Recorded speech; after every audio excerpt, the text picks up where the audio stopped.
Hi guys, welcome back to Geography. Today we're going to be talking about the Sahara Desert, which is our introduction to Africa. Now you might be thinking, wait a second, we haven't talked about Africa yet, and there's some pieces of Africa that are north of the Sahara, but we're generally going to be talking about the Sahara and downward when we're looking at the continent of Africa. And that's not to say that Egypt and Libya and all of those places aren't part of Africa, and we will be talking about places like Morocco and Algeria, and all of those places. But in general, we're going to start south of the Sahara and we're going to focus on the sub-Saharan parts of Africa. And then we're going to come back at the very end and we're going to look at Northern Africa because Northern Africa and sub-Saharan Africa are very different places. If you went there, if you look at pictures of either place, they are drastically different. If you look at the skin color of the people that live there, certainly that is drastically different. And so we're going to kind of look at those separately, not separate units. We're gonna talk about both of them before the test, but we are going to primarily be looking at sub-Saharan Africa first. But I thought it would be remiss if we didn't talk about the Sahara itself, because the Sahara, as far as human history is concerned, is one of those big barriers that takes a lot of time to get by. In fact, think about this with me: unless a European ended up somehow in the Middle East and either converted to Islam or joined a slave caravan, probably no known European journeyed south of the Sahara until the 1400s.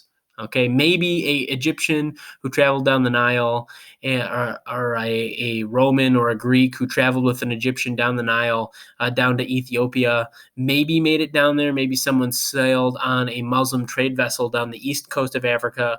But Europeans in general knew nothing about what was beyond the Sahara until the 1400s. In fact, specifically the 1450s. So it's really one of these big barriers in human history. And even then, even Islamic Arab traders really couldn't cross the thing easily. It could be crossed, but it was difficult to say the least. It presented a lot of problems, which we'll talk about as we talk about geography. So Sahara is one of these big things in human history that causes some problems. It's very unique as far as what it is, which is ironic, talking about a place that is, primarily made of sand, at least in our popular imagination. To call it interesting, maybe you guys are laughing right now, but I think it is interesting. It does have a lot of interesting and unique features that we ought to talk about. So number one, first thing you need to know about the Sahara is it is really, really big. In fact, it's 3.6 million square miles at least. In fact, some people count it as 4.2 million square miles.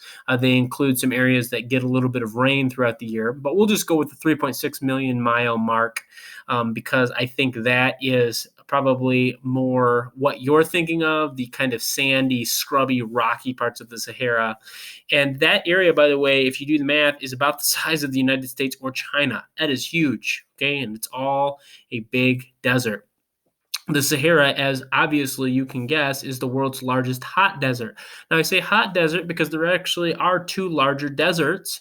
And remember that while in the United States we typically think of deserts as big, hot, sandy places, it actually simply refers to the fact that there's very, very little precipitation there, so very little rain and or moisture coming out of the air. And of course, the other places where there's not a lot of moisture coming out of the air is Antarctica and the Arctic.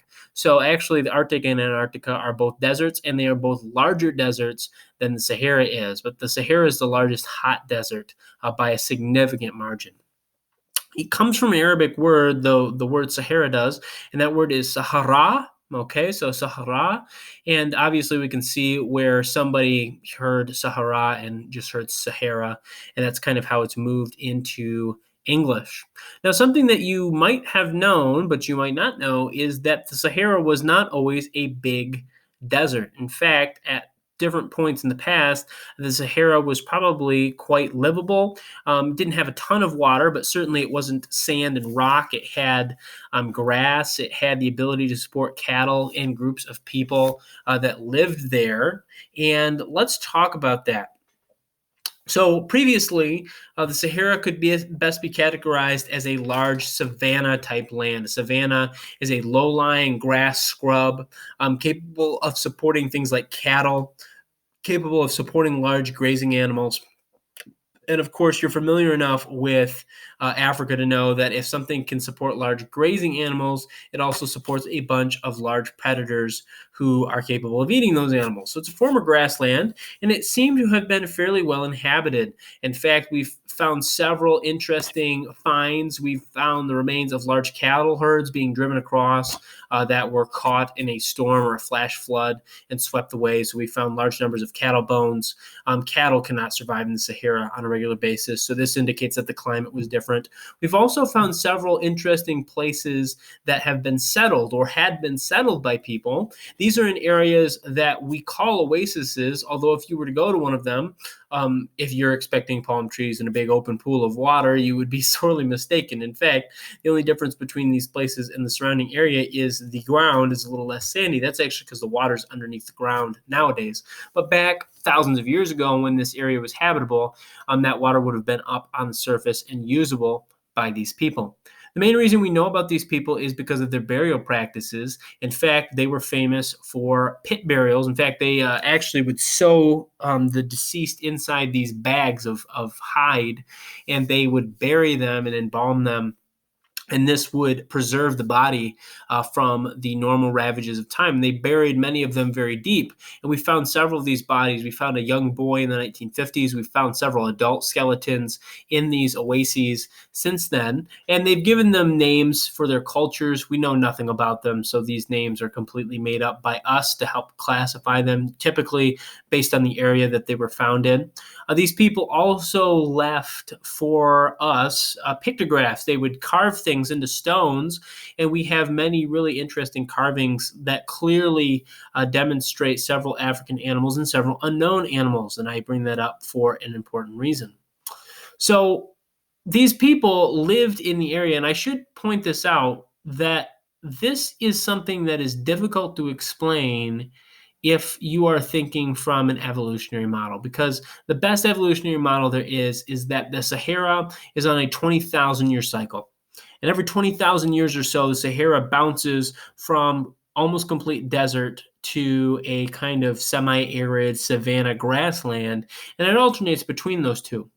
The problem with this is that as archaeological research is done on the Sahara, we do not find any evidence of this cycle. And what I mean by that is if there was really a cycle pattern like this, you would think that we would find records of it throughout the entire desert, and that we would find different areas where bones would be exposed. But the reality is we actually find evidence of only a single time the savanna being fertile. And obviously, if we put our creation hats on and we think, why might that have occurred after a worldwide flood with cooler world temperatures and more moisture in the air, we actually have a recipe for a greener savanna-like Sahara. And more than likely, some of the initial people descended from Noah's sons probably lived in the area. And as the area got less and less hospitable, they moved into the surrounding areas, which is, by the way, if you remember my ancient Egypt lecture, you'll remember that in ancient Egypt, their very first burials were these pit burials where they would push people down.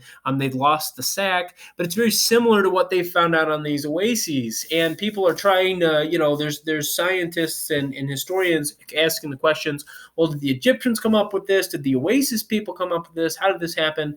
I think what probably happened, in my opinion, and this fits with the facts that we have, is as people first moved into Africa, it was all accessible and it was all green, it was all settleable. And as time went on, as the desert continued, it forced them into the narrow Nile Valley. And so these people that used to live in the Sahara probably ended up in the Nile Valley and formed the Egyptian civilization. That's just my opinion, but I think it fits the facts quite well. So that's just something to be aware of.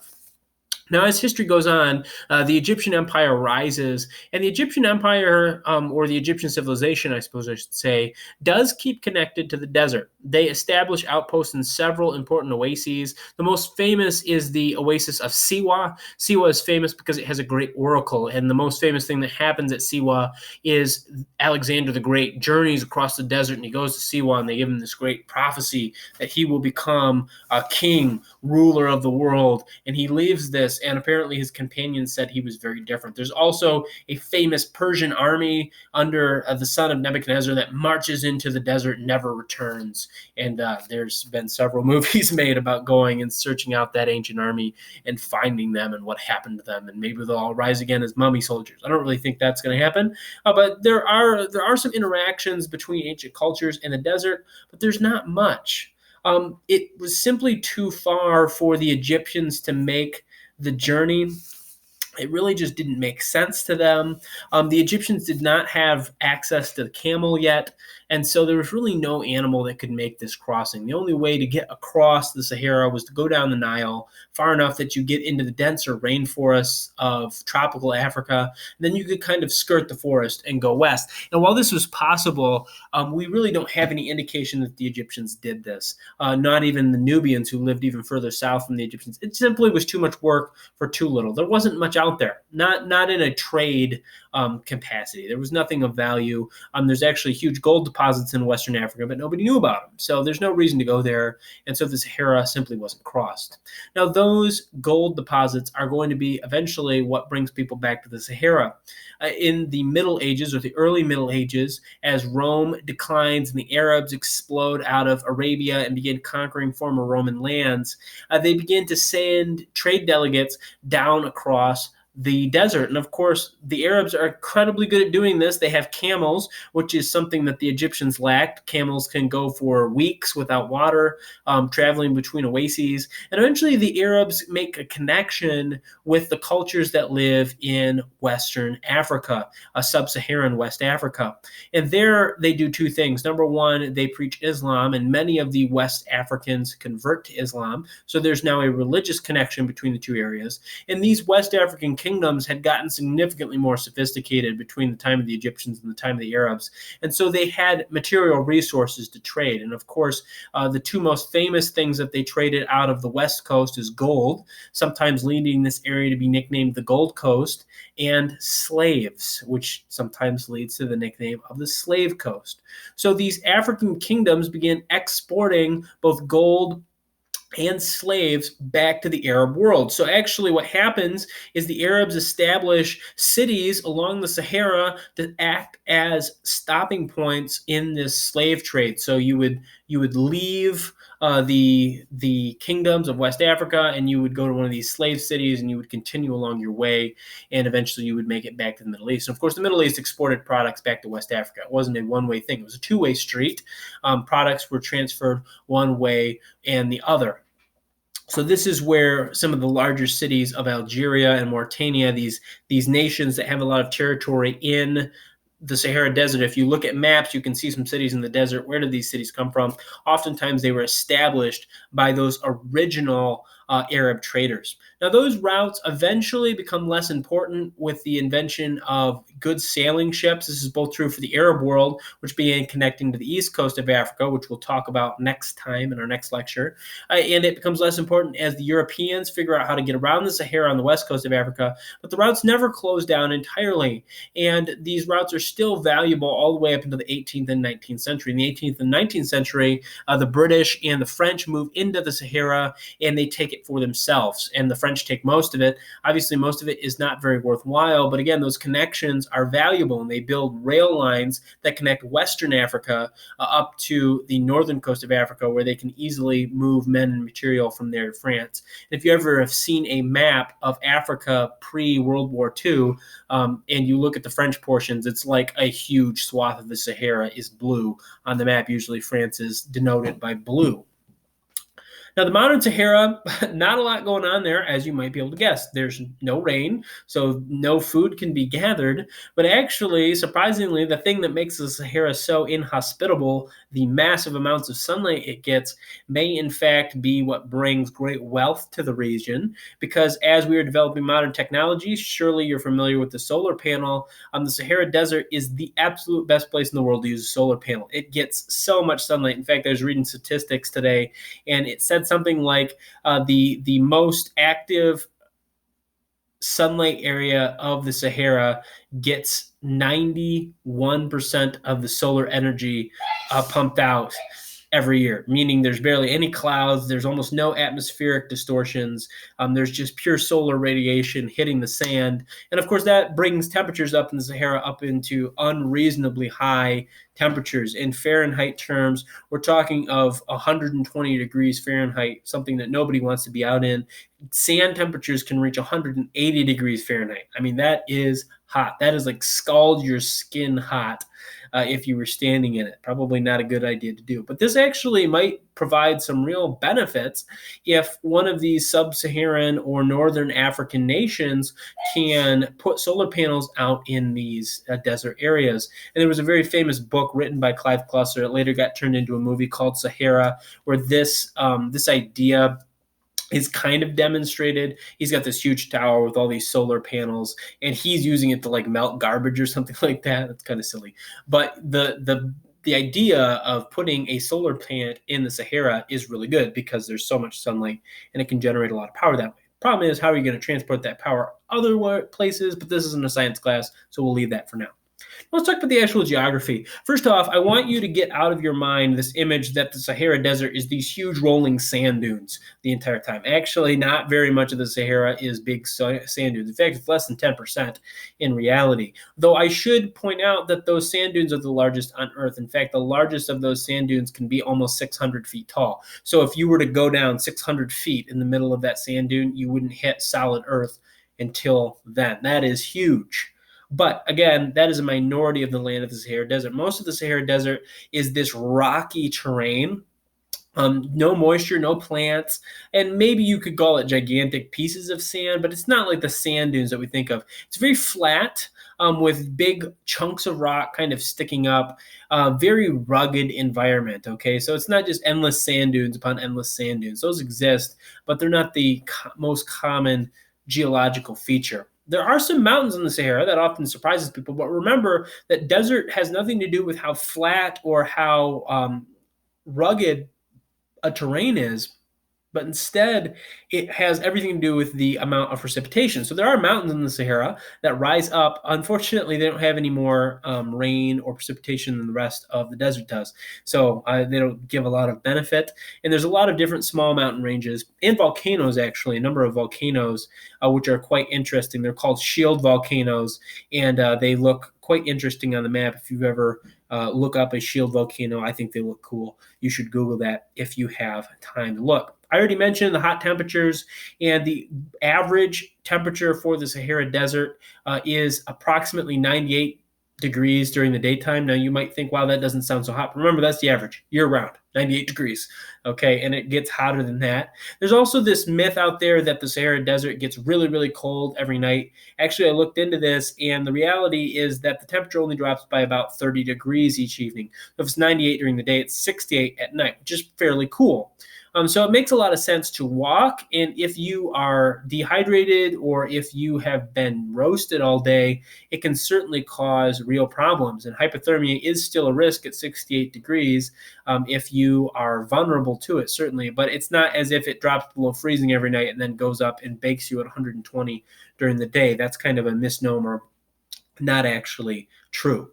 I also mentioned that the reason it's a desert is because there's almost no rain, and this is true. In fact, most parts of the Sahara do not see a raindrop except for once every few years. The average is each piece of the Sahara gets a raindrop every 5 to 10 years or so, although some areas of the Sahara have not had a raindrop since they have been watched, which goes back about to the 1950s. So imagine that. Imagine living in a place that has not seen a raindrop for 70 years. Okay, and probably longer. We just weren't measuring it before that. Kind of hard to imagine, especially in Michigan, where, if anything, we have too much water. Okay, I don't really think that. I love water, but, it's like there's water everywhere. I was out hiking literally today, and my friend and I had to go through a boardwalk that was completely underwater. The water had come up over the boardwalk, so the boardwalk was not super useful, but it was better than walking through the several feet deep of water that were on the trail. So, we have so much water here, it's hard for us to imagine that. Finally, let's talk about the things that live in the Sahara, both animal and people. Of course, what you probably picture in your head is the camel. Camels are not native to the Sahara Desert. They live there now, not wildly, at least as far as I'm aware of. I'm sure some rascally camel got out and is living a happy life somewhere in the Sahara, but there's simply not enough vegetation to support camels long term on their own. Camels can handle the temperatures just fine. They can handle the lack of water because of their incredible storage capacity, but there's really not the kind of food that camels need to survive in the Sahara. But that being said, they're so useful that there is a huge camel population in the Sahara. It's simply a domestic camel population owned by the locals. Another local animal that survives because of food provided by the natives is the goat. Okay, so they have lots of goats there in the Sahara. And again, I don't think there's a lot of wild goats wandering around the Sahara, but with human help, goats can survive and do just fine. For actual animals that live in the true Sahara, we have gazelles, and many of these gazelles are some of the most interesting biological organisms on Earth. Most gazelles that live in the Sahara Desert are even better at camels than going without water. In fact, there's two types of gazelles that have been measured in the Sahara Desert that can go for more than a year without drinking. And that, to me, is just mind blowing, as I'm sure you're familiar with this statistic. If you were locked in a room with no food and no water, you would die of thirst in 72 hours. So the human body has 3 days, and these animals have 365 days at least. The statistic on the website said 365 plus days that they can live without water. That's probably not ideal for them to do, but they can live for that long. So there are gazelles, antelope type creatures that live in the Sahara that can go unbelievably long times without drinking water and eat some of the scrubby brush that lives there. There's actually two different varieties of cheetah that then hunt these gazelles, and they're really interesting looking. They have huge ears, which is very common on large cats or dogs that live in very hot environments, because the ears actually serve as heat radiators. Okay, same thing for elephants. The reason that African elephants have larger ears and Indian elephants have smaller ears is because the African elephants use theirs to radiate heat. The blood flows through those ears, and as it's out there, it's kind of affected by the wind that's blowing, and it actually cools the animal off. And so these cheetahs have these huge ears, and they're also critically endangered, unfortunately. I'm not sure there's a lot of hope for those particular animals, but they are cool nonetheless. There's also a huge number of reptiles. If you're a reptile person, man, the Sahara's got some cool ones. My absolute favorite, and I don't know why I like these guys so much, but they're so cool. Like, go look this up on YouTube right after I'm done talking, is the sidewinder snake, where it moves sideways. It looks so cool. The tracks it leaves in the sand. I like everything about it. It's a really cool animal. If we were in class together, I would totally make you watch some videos of sidewinder snakes. But look them up. They're cool. I think you'll really appreciate them. Finally, let's talk about the nomads. The Sahara is inhabited, obviously, mostly in its northern and southern reaches, but there is a group that moves around in the center areas, and these guys are called the Berbers. The Berbers are, as far as we know, a very ancient people. They seem to have existed at least in Greek and Roman times, possibly as ancient as Egyptian times. The records are a little bit unclear as far as that goes. Eventually, they get into contact with the Arabs, and I am always amused by this statement by the Arabs. The Arabs make some statement like, wow, the Sahara is so big that even we're not dumb enough to live there. Basically saying, look, we're used to living in a place that doesn't have a lot of water in Arabia. The Sahara Desert's a whole new level, right? We're willing to cross it. We're not willing to live there. And the Berbers are the people that live there. So they have some contact with the Arabs. Eventually they convert to Islam. And the Berbers are very closely related to the people of northern Africa in places like Morocco, for example. They share a lot of character traits with the Berbers because the population's intermarried. But these people live in the Sahara Desert. They ride camels. They move around. Obviously, they usually camp during the day and move during the night when the cooler temperatures exist. And they'll trade with people. Really quite an interesting culture, one of the very few nomadic cultures that's left on planet Earth. And they range through several of the different areas, trying to avoid different problems that can occur there, which we'll talk about later on. So hopefully this has been interesting. You have a better idea of what the Sahara Desert is actually like. The reason that we're talking about it is because the rest, almost the entirety of our section on Africa, will occur south of the Sahara. And I want you to be remembering that the Sahara is one of those big barriers.